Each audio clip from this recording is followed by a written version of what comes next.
ತುಂಬ ಜನರ ಆಸೆ ಇರುತ್ತೆ, ನಮ್ಮದು ಒಂದು ಬಿಸ್ನೆಸ್ ಇರಬೇಕು, ನಾವು ಕೋಟಿಗಟ್ಟಲೆ ಹಣ ಮಾಡಬೇಕು. ಆದರೆ ಸಮಸ್ಯೆ ಏನಂದ್ರೆ ಈ ಜನರ ಎಮ್ಮೆ ಹುಟ್ಟೋಕ್ಕಿಂತ ಮುಂಚೆನೆ ಸತ್ತೋಗುತ್ತೆ. ಇವಾಗ ನಿಮ್ಮಲ್ಲಿ ತುಂಬಾ ಜನ ಕೇಳಬಹುದು, ಈ ಬಿಸ್ನೆಸ್ಗೆ ಮತ್ತು ಎಮ್ಮೆಗೆ ಏನ್ ಕನೆಕ್ಷನ್ ಇದೆ ಅಂತ. ಅದಕ್ಕೋಸ್ಕರ ನೀವು ಈ ಒಂದು ಇಂಟ್ರೆಸ್ಟಿಂಗ್ ವಿಷಯ ಕೇಳಲೇಬೇಕು. ಈ ಕತೆ ಇಬ್ರು ಸ್ನೇಹಿತರದಿದೆ. ಅವರ ಹೆಸರು ಅನಿಲ್ ಮತ್ತು ಸುನಿಲ್. ಇವರಿಬ್ರು ಒಂದು ಬಿಸ್ನೆಸ್ ಮಾಡೋಣ ಅಂತ ಡಿಸೈಡ್ ಮಾಡ್ತಾರೆ. ನಾವಿಬ್ರು ಒಂದು ಎಮ್ಮೆ ತಗೊಳ್ಳೋಣ ಮತ್ತು ಪ್ರತಿದಿನ ಅದರ ಹಾಲಿಂದ ಮೊಸರು, ತುಪ್ಪ, ಪನ್ನೀರ್ ಇದನ್ನೆಲ್ಲ ಮಾಡಿ ಅದನ್ನ ಮಾರಾಟ ಮಾಡಿ ಶ್ರೀಮಂತರಾಗೋಣ ಅಂತ ಡಿಸೈಡ್ ಮಾಡ್ತಾರೆ. ಇವರಿಬ್ರು ಏನ್ ಮಾತಾಡ್ಕೋತಾರಂದ್ರೆ, ನಾಳೆನೆ ಮುಂಜಾನೆ 10 ಗಂಟೆಗೆ ಊರಲ್ಲಿರೋ ಎಮ್ಮೆ ಪೇಟೆಗೆ ಹೋಗಿ ಒಂದೊಂದು ಎಮ್ಮೆ ತಗೊಳ್ಳೋಣ ಅಂತ ಅನ್ಕೊಂಡು ಇಬ್ರು ಮನೆಗೆ ಹೋಗ್ತಾರೆ. ನೆಕ್ಸ್ಟ್ ಡೇ ಅನಿಲ್ ತನ್ನ ಸ್ನೇಹಿತ ಸುನಿಲ್ಗೋಸ್ಕರ ವೇಟ್ ಮಾಡ್ತಾನೆ. 2 ರಿಂದ 3 ಗಂಟೆವರೆಗೂ ವೇಟ್ ಮಾಡ್ತಾನೆ. ಆದ್ರೆ ಸುನಿಲ್ ಬರೋದೇ ಇಲ್ಲ. ಸ್ವಲ್ಪ ಸಮಯದ ನಂತರ ಅನಿಲ್ ಏನ್ ಅನ್ಕೋತಾನಂದ್ರೆ, ಸುನಿಲ್ಗೆ ಬಿಸ್ನೆಸ್ ಮಾಡೋದ್ರಲ್ಲಿ ಇಂಟ್ರೆಸ್ಟ್ ಇರ್ಲಿಕ್ಕಿಲ್ಲ ಅಂತ ಅನ್ಕೊಂಡು ಅನಿಲ್ ಒಬ್ಬನೇ ಎಮ್ಮೆ ತಗೊಂಡು ಮನೆಗೆ ಹೋಗ್ತಾನೆ ಮತ್ತು ಪ್ರತಿದಿನ ಎಮ್ಮೆನ ಚೆನ್ನಾಗಿ ಮೇಯಿಸಿ ಅದರ ಹಾಲು ತೆಗೆದು ಆ ಹಾಲಿಂದ ಮೊಸರು, ತುಪ್ಪ ಮಾಡಿ ಅದನ್ನ ಮಾರುವುದಕ್ಕೆ ಶುರು ಮಾಡ್ತಾನೆ. ಮತ್ತು ಅವನಿಗೆ ಏನೆಲ್ಲ ಪ್ರಾಫಿಟ್ ಆಗ್ತಿತ್ತಲ್ವಾ, ಆ ಎಲ್ಲ ಪ್ರಾಫಿಟ್ನ ಅವನು ಮತ್ತೆ ತನ್ನ ಬಿಸ್ನೆಸ್ ಅಲ್ಲೇ ಹಾಕ್ತಾನೆ. ಮತ್ತು ನೋಡ್ತಾ ನೋಡ್ತಾ ಅನಿಲ್ ಹತ್ತಿರ 15 ರಿಂದ 20 ಎಮ್ಮೆ ಆಗ್ತವೆ. ಆದರೆ ಅನಿಲ್ ಅಲ್ಲಿಗೆ ನಿಲ್ಲಲ್ಲ. ಅವನು ಊರಿಂದ ಸಿಟಿವರೆಗೂ ಹೋಗ್ತಾನೆ ಮತ್ತು ಬೇರೆ ಬೇರೆ ರಾಜ್ಯಗಳಲ್ಲಿ ಕೂಡ ತನ್ನ ಬಿಸ್ನೆಸ್ ನ ಹೆಚ್ಚಿಗೆ ಮಾಡ್ತಾನೆ. ಈ ರೀತಿ ಅನಿಲ್ ತುಂಬಾ ಶ್ರೀಮಂತ ಆಗ್ತಾನೆ. ಒಂದಿನ ಅವನಿಗೆ ತನ್ನ ಊರಿನ ನೆನಪಾಗುತ್ತೆ ಮತ್ತು ಅವನು ತನ್ನ ಕಾರಿಂದ ಅವನು ಊರಿಗೆ ಹೋಗ್ತಾನೆ. ಮತ್ತು ಊರಲ್ಲಿ ಒಂದು ಮರದ ಕೆಳಗಡೆ ಒಬ್ಬ ವ್ಯಕ್ತಿ ಕೂತ್ಕೊಂಡಿರ್ತಾನೆ. ಆ ವ್ಯಕ್ತಿ ಹತ್ತಿರ ಹೋದಾಗ ಅವನು ಅನಿಲ್ನ ಸ್ನೇಹಿತ ಸುನಿಲ್ ಇರ್ತಾನೆ. ಅನಿಲ್ ಅವನಿಗೆ ಕೇಳ್ತಾನೆ, ಸುನಿಲ್ ನಿನ್ನ ರೂಪ ಯಾಕೆ ಹೀಗಾಗಿದೆ? ಆಗ ಸುನಿಲ್ ನೀವು ಯಾರು ಅಂತ ಕೇಳ್ತಾನೆ. ಆಗ ಅನಿಲ್ ಹೇಳ್ತಾನೆ, ನಾನು ನಿನ್ನ ಬಾಲ್ಯದ ಸ್ನೇಹಿತ ಅನಿಲ್, ಗೊತ್ತಾಗ್ಲಿಲ್ವಾ ಅಂತ ಕೇಳ್ತಾನೆ. ಆವಾಗ ಅವನು ಅನಿಲ್ನ ಗುರ್ತಾ ಹಿಡಿತಾನೆ. ಅನಿಲ್ ಅವನಿಗೆ ಕೇಳ್ತಾನೆ, ಅವತ್ತು ಎಮ್ಮೆ ಕೊಂಡ್ಕೊಳಕ್ ನೀ ಯಾಕೆ ಬರಲಿಲ್ಲ?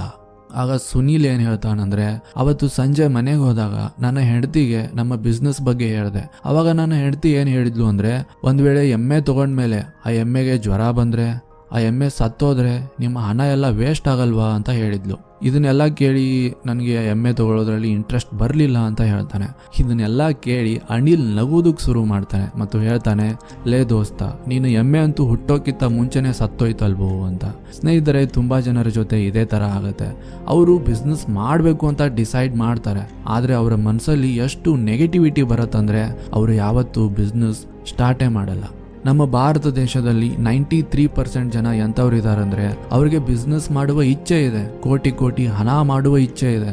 ಆದ್ರೆ ಈ 93% ಜನರಲ್ಲಿ ಕೇವಲ 11% ಜನ ಆಕ್ಚುಯಲ್ ಆಗಿ ತಮ್ಮ ಬಿಸ್ನೆಸ್ ಮೇಲೆ ಕೆಲಸ ಮಾಡುವುದಕ್ಕೆ ಶುರು ಮಾಡ್ತಾರೆ ಮತ್ತು ಅದರಲ್ಲಿ ಸಕ್ಸಸ್ಫುಲ್ ಆಗ್ತಾರೆ. ಇದಕ್ಕೆ ಅತಿ ದೊಡ್ಡ ಕಾರಣ ಏನಂದ್ರೆ, ಜನರಿಗೆ ಬಿಸ್ನೆಸ್ ಯಾವ ತರ ಸ್ಟಾರ್ಟ್ ಮಾಡಬೇಕು ಅಂತಾನೆ ಗೊತ್ತಿರಲ್ಲ. ಇವತ್ತಿನ ವಿಡಿಯೋದಲ್ಲಿ ನಾನು 12 months to 1 million ಬುಕ್ ಅಲ್ಲಿ ಹೇಳಿರುವ 3 ಸ್ಟೆಪ್ಸ್ ಹೇಳ್ತೀನಿ. ಅದನ್ನ ಅಳವಡಿಸ್ಕೊಂಡ್ರೆ ಯಾರು ಬೇಕಾದ್ರೂ 1 ವರ್ಷದಲ್ಲಿ 1 ಕೋಟಿ ರೂಪಾಯಿ ಹಣ ಗಳಿಸಬಹುದು.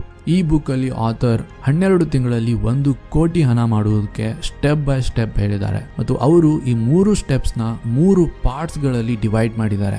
ನಾವು ಈ 3 ಪಾರ್ಟ್ಸ್ ನ ವಿಸ್ತಾರವಾಗಿ ನೋಡೋಣ. ಫಸ್ಟ್ ಪಾರ್ಟ್ 1 ರಿಂದ 4 ತಿಂಗಳದಿದೆ, ದ ಹಸಲ್ ಸ್ಟೇಜ್. ಈ 4 ತಿಂಗಳಲ್ಲಿ ನೀವು ನಿಮ್ಮ ಪ್ರಾಡಕ್ಟ್ ಬಗ್ಗೆ ಯೋಚನೆ ಮಾಡಬೇಕು. ಯಾವ ಪ್ರಾಡಕ್ಟ್ ನೀವು ಮಾರ್ಕೆಟ್ ಅಲ್ಲಿ ಮಾರಾಟ ಮಾಡಬೇಕು ಅಂತ ಡಿಸೈಡ್ ಮಾಡಬೇಕು. ಹಸಲ್ ಅಂದ್ರೆ ನೋ ಎಕ್ಸ್ಕ್ಯೂಸ್, ಯಾವುದೇ ಕಾರಣ ಕೊಡದೆ ಹಾರ್ಡ್ ವರ್ಕ್ ಮಾಡಬೇಕು. ಈ ಪೀರಿಯಡ್ ಅಲ್ಲಿ ನೀವು ಹಗಲು ರಾತ್ರಿ ಕಷ್ಟಪಟ್ಟು ರಿಸರ್ಚ್ ಮಾಡಿ ಮಾರ್ಕೆಟ್ ಅಲ್ಲಿ ಯಾವ ಪ್ರಾಡಕ್ಟ್ ಡಿಮಾಂಡಿಂಗ್ ಇದೆ ಅದನ್ನ ಕಂಡುಹಿಡಿಬೇಕು.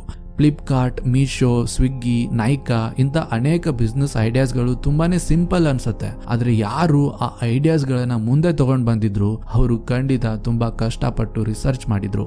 ಜನರ ಅಗತ್ಯಗಳ ಬಗ್ಗೆ ಯೋಚನೆ ಮಾಡಿ ಆ ಐಡಿಯಾಸ್ಗಳ ಮೇಲೆ ಕೆಲಸ ಮಾಡ್ತಿರ್ತಾರೆ. ಸ್ನೇಹಿತರೆ, ಈ ಫಸ್ಟ್ 4 ತಿಂಗಳಲ್ಲಿ ನೀವು ಜನರ ಪ್ರಾಬ್ಲಮ್ಸ್ ಗಳ ಬಗ್ಗೆ ಯೋಚನೆ ಮಾಡಿ ಅವರ ಅಗತ್ಯಗಳನ್ನು ತಲೆಯಲ್ಲಿಟ್ಟುಕೊಂಡು ನೀವು ಒಂದು ಯೂನಿಕ್ ಪ್ರಾಡಕ್ಟ್ ಕ್ರಿಯೇಟ್ ಮಾಡೋದ್ರ ಬಗ್ಗೆ ರಿಸರ್ಚ್ ಮಾಡಬೇಕು.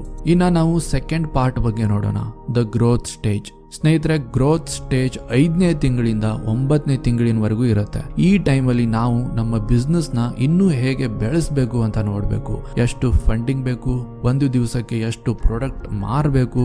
ಆಥರ್ ಏನ್ ಹೇಳ್ತಾರೆ ಅಂದ್ರೆ, ಈ ಪೀರಿಯಡ್ ಅಲ್ಲಿ ನಾವು ದಿನಕ್ಕೆ ಕಡಿಮೆ ಅಂದ್ರೂ 25 ಪ್ರಾಡಕ್ಟ್ಸ್ ಮಾರಲೇಬೇಕು. ಮತ್ತು ಈ ಪೀರಿಯಡ್ ಅಲ್ಲಿ ಬಿಸ್ನೆಸ್ ಮ್ಯಾನ್ ಇದ್ದವನು ಒಂದು ಟೀಮ್ ರೆಡಿ ಮಾಡ್ಕೋಬೇಕು ಮತ್ತು ಪ್ರೋಸೆಸ್, ವೆಬ್ಸೈಟ್, ಸಾಫ್ಟ್ವೇರ್ಸ್ ಇದನ್ನೆಲ್ಲ ರೆಡಿ ಮಾಡ್ಕೋಬೇಕು. ಒಂದ್ ವೇಳೆ ಭವಿಷ್ಯದಲ್ಲಿ ಯಾವ್ದಾದ್ರೂ ಸಮಸ್ಯೆ ಉದ್ಭವಿಸಿದರೆ ಅದನ್ನ ಸಾಫ್ಟ್ವೇರ್ಸ್ ಇಂದ ಟೀಮ್ ಇಂದ ಕ್ವಿಕ್ಲಿ ಸಾಲ್ವ್ ಮಾಡಬಹುದು. ಸೊ ಅದರಿಂದ ಕಸ್ಟಮರ್ಸ್ ಗಳ ನಂಬಿಕೆಯನ್ನು ಹೆಚ್ಚಿಗೆ ಮಾಡ್ಕೋಬಹುದು. ಆದರ್ ಇಲ್ಲಿ ತಮ್ಮ ಸ್ನೇಹಿತ ಮಾರ್ಕಸ್ ಅವರ ಒಂದು ಉದಾಹರಣೆ ಕೊಟ್ಟಿದ್ದಾರೆ.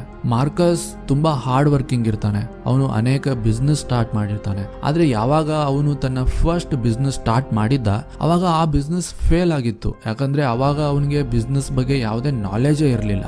ಆದ್ರೆ ಆ ಫೇಲ್ ಆದಂತಹ ಬಿಸ್ನೆಸ್ ಇಂದ ಮಾರ್ಕಸ್ 3 ಪಾಠ ಕಲಿತಾರೆ. ಅವು ಯಾವಂದ್ರೆ ಜನರ ಮೇಲೆ ಪ್ರಭಾವ ಬೀರುವಂತ ಪ್ರಾಡಕ್ಟ್ ನ ಹೇಗೆ ರೆಡಿ ಮಾಡಬೇಕು, ಎರಡನೇದು ಆ ಪ್ರಾಡಕ್ಟ್ ನ ಹೇಗೆ ಮಾರಬೇಕು, ಮತ್ತು ಮೂರನೇದು ಆ ಪ್ರಾಡಕ್ಟ್ ಮಾರ್ಕೆಟಿಂಗ್ ಯಾವ ತರ ಮಾಡಬೇಕು. ತನ್ನ ಫಸ್ಟ್ ಬಿಸ್ನೆಸ್ ಅಲ್ಲಿ ಫೇಲ್ ಆದ ನಂತರ ಮಾರ್ಕಸ್ ಬಿಸ್ನೆಸ್ ನ ಹೇಗೆ ಯಶಸ್ವಿಗೊಳಿಸಬೇಕು ಅಂತ ನಾಲೆಜ್ ತಗೊಳ್ಳೋದಕ್ಕೆ ಶುರು ಮಾಡ್ತಾನೆ. ಬೇರೆ ಬೇರೆ ಬಿಸ್ನೆಸ್ ಮ್ಯಾನ್ಸ್ ಗಳನ್ನ ಭೇಟಿ ಆಗೋದಕ್ಕೆ ಶುರು ಮಾಡ್ತಾನೆ. ಹಾಗೆ ಒಂದಿನ ಮಾರ್ಕಸ್ ಅವರ ಭೇಟಿ ಜಗತ್ತಿನ ಫೇಮಸ್ ಪಾಡ್ಕಾಸ್ಟರ್ ಜೋ ರೋಗನ್ ಅವ್ರ ಜೊತೆ ಆಗುತ್ತೆ. ಜೋ ರೋಗನ್ ಅವರು ಅವನನ್ನ ಒಂದು ಪಾಡ್ಕಾಸ್ಟ್ಗೆ ಇನ್ವೈಟ್ ಮಾಡ್ತಾರೆ ಮತ್ತು ಆ ಪಾಡ್ಕಾಸ್ಟ್ ಅಲ್ಲಿ ಅವರು ಅವನಿಗೆ ಏನ್ ಕೇಳ್ತಾರಂದ್ರೆ, ಮಾರ್ಕಸ್ ಇತ್ತೀಚಿನ ದಿನಗಳಲ್ಲಿ ನೀವು ಯಾವ ಬಿಸ್ನೆಸ್ ಮೇಲೆ ಕೆಲಸ ಮಾಡ್ತಿದ್ದೀರಾ ಅಂತ ಕೇಳ್ತಾರೆ. ಅವಾಗ ಮಾರ್ಕಸ್ ಏನ್ ಹೇಳ್ತಾರಂದ್ರೆ, ಇತ್ತೀಚಿನ ದಿನಗಳಲ್ಲಿ ನಾನು ಒಂದು ಎಂಥ ಸಪ್ಲಿಮೆಂಟ್ ಮೇಲೆ ಕೆಲಸ ಮಾಡ್ತಿದ್ದೀನಿ ಅಂದ್ರೆ ಆ ಸಪ್ಲಿಮೆಂಟ್ ನಿಮ್ಮ ಮೆದುಳಿನ ಶಕ್ತಿ ಹೆಚ್ಚಿಗೆ ಮಾಡುತ್ತೆ ಮತ್ತು ನಿಮ್ಮ ಮೆದುಳಿನ ಫೋಕಸ್ ಕೂಡ ಹೆಚ್ಚಿಗೆ ಮಾಡುತ್ತೆ ಅಂತ ಹೇಳ್ತಾರೆ. ಜೋ ರೋಗನ್ಗೆ ಅದು ತುಂಬಾ ಇಂಟ್ರೆಸ್ಟಿಂಗ್ ಅನ್ಸುತ್ತೆ ಮತ್ತು ಆ ಪ್ರಾಡಕ್ಟ್ ನ ಆದಷ್ಟು ಬೇಗ ರೆಡಿ ಮಾಡಿ ಲಾಂಚ್ ಮಾಡಿ ಅಂತ ಹೇಳ್ತಾರೆ. ಮತ್ತು ಯಾವಾಗ ಮಾರ್ಕಸ್ ಆ ಪ್ರಾಡಕ್ಟ್ ನ ರೆಡಿ ಮಾಡಿ ಜೋ ರೋಗನ್ಗೆ ಟೇಸ್ಟ್ ಮಾಡುವುದಕ್ಕೆ ಕೊಡ್ತಾರೆ, ಅವಾಗ ಆ ಪ್ರಾಡಕ್ಟ್ ಜೋ ರೋಗನ್ಗೆ ತುಂಬಾನೇ ಇಷ್ಟ ಆಗುತ್ತೆ. ಮತ್ತು ಆಮೇಲೆ ಜೋ ಅವರು ಆ ಬಿಸ್ನೆಸ್ ಅಲ್ಲಿ 50% ಪಾರ್ಟ್ನರ್ಶಿಪ್ ಇಂದ ಜಾಯಿನ್ ಆಗ್ತಾರೆ. ಜೋ ಅವರು ಆ ಪ್ರಾಡಕ್ಟ್ ಬಗ್ಗೆ ತಮ್ಮ ಪಾಡ್ಕಾಸ್ಟ್ ಗಳಲ್ಲಿ ಮಾರ್ಕೆಟಿಂಗ್ ಮಾಡುವುದಕ್ಕೆ ಶುರು ಮಾಡ್ತಾರೆ. ಅದರಿಂದ ಮಾರ್ಕಸ್ ಅವರ ಬಿಸ್ನೆಸ್ ತುಂಬಾ ಈಸಿಲಿ ಬೂಸ್ಟ್ ಆಗುತ್ತೆ. ತದನಂತರ ಮಾರ್ಕಸ್ ಅವರು ಮತ್ತೊಂದು ಪ್ರಾಡಕ್ಟ್ ರೆಡಿ ಮಾಡ್ತಾರೆ ಮತ್ತು ಅದರ ಮಾರ್ಕೆಟಿಂಗ್ ಕೂಡ ತುಂಬಾ ಜಾಣತನದಿಂದ ಮಾಡ್ತಾರೆ. ಮತ್ತು ಹೀಗೆ ಅವರು ಅನೇಕ ಪ್ರಾಡಕ್ಟ್ಸ್ ಮಾಡ್ತಾರೆ. ಆ ಕಾರಣದಿಂದ ಒಂದು ದಿನಕ್ಕೆ 25 ಪ್ರಾಡಕ್ಟ್ ಮಾರುವ ಟಾರ್ಗೆಟ್ ತುಂಬಾ ಸುಲಭವಾಗಿ ಅಚೀವ್ ಆಗುತ್ತೆ. ಅದಕ್ಕೆ ಈ ಗ್ರೋತ್ ಸ್ಟೇಜ್ ಅಲ್ಲಿ ನೀವು ನಿಮ್ಮ ಪ್ರಾಡಕ್ಟ್ ಮತ್ತು ಮಾರ್ಕೆಟಿಂಗ್ ಮೇಲೆ ಫೋಕಸ್ ಮಾಡಬೇಕು. ಇದಾದ್ಮೇಲೆ ಬರುತ್ತೆ ಗೋಲ್ಡ್ ಸ್ಟೇಜ್. ಮೊದಲು 9 ತಿಂಗಳವರೆಗೆ ಹಸಲ್ ಮತ್ತು ಗ್ರೋತ್ ಸ್ಟೇಜ್ ಆದ್ಮೇಲೆ ಕೊನೆಯ 3 ತಿಂಗಳಲ್ಲಿ ಬರುತ್ತೆ ಗೋಲ್ಡ್ ಸ್ಟೇಜ್. ವರ್ಷ ಪೂರ್ತಿ ನೀವು ಯಾವ ವಿಷಯದ ಬಗ್ಗೆ ವೇಟ್ ಮಾಡಿರ್ತೀರಾ ಅಲ್ವಾ, ಅದು ನಿಮ್ಗೆ ಸಿಗುವುದಕ್ಕೆ ಶುರು ಆಗುತ್ತೆ. ಈ ಪೀರಿಯಡ್ ಅಲ್ಲಿ ಬಿಸ್ನೆಸ್ ಮ್ಯಾನ್ ತನ್ನ ಬಿಸ್ನೆಸ್ ಡೆವಲಪ್ಮೆಂಟ್ ಮತ್ತು ಹೊಸ ಐಡಿಯಾಸ್ ಗಳ ಮೇಲೆ ಫೋಕಸ್ ಮಾಡಬೇಕಾಗತ್ತೆ. ಅಂದ್ರೆ branding, marketing, advertising, customer interaction, products launching ಮೇಲೆ ಫೋಕಸ್ ಮಾಡಬೇಕಾಗತ್ತೆ. ಈ ಸ್ಟೇಜ್ ಅಲ್ಲಿ ಬಂದಾಗ ನೀವು ಆಲ್ರೆಡಿ ಒಂದು ಪ್ರೋಸೆಸ್ ರೆಡಿ ಮಾಡಬೇಕು ಮತ್ತು ಅದನ್ನ ಮುಂದೆ ವರ್ಷುವುದ್ರ ಮೇಲೆ ಫೋಕಸ್ ಮಾಡುವ ಅಗತ್ಯ ನಿಮ್ಗೆ ಇರಬಾರ್ದು. ಯಾಕಂದ್ರೆ ನೀವು ಏನ್ ಒಂದು ಪ್ರೋಸೆಸ್ ಡಿಸೈನ್ ಮಾಡಿರ್ತೀರಾ ಅಲ್ವಾ, ಅದರಿಂದ ಅದು ಸುಲಭವಾಗಿ ಮುಂದೆ ಬರಿಬೇಕು. ಮತ್ತು ಗೋಲ್ಡ್ ಸ್ಟೇಜ್ ಅಲ್ಲಿ ನೀವು ನಿಮ್ಮ ಪ್ರಾಡಕ್ಟ್ ಮೇಲೆ ಇನ್ನೂ ಎಷ್ಟು ಪ್ರಾಫಿಟ್ ಬುಕ್ ಮಾಡಬೇಕು ಅಂತ ಫೋಕಸ್ ಮಾಡಬೇಕು. ಹಾಗಿದ್ರೆ ಸ್ನೇಹಿತರೆ, ಈ ತರ ಕೇವಲ 12 ತಿಂಗಳಲ್ಲಿ ನೀವು ನಿಮ್ಮ ಬಿಸ್ನೆಸ್ ಇಂದ ಲಾಭ ತಗೊಳ್ಳೋದಕ್ಕೆ ಶುರು ಮಾಡಬಹುದು ಮತ್ತು 1 ವರ್ಷದ ಒಳಗಡೆ 1 ಕೋಟಿ ರೂಪಾಯಿ ಗಳಿಸುವುದಕ್ಕೆ ಈ ಸ್ಟೆಪ್ಸ್ ನ ನೀವು ಅಪ್ಲೈ ಮಾಡಬೇಕು.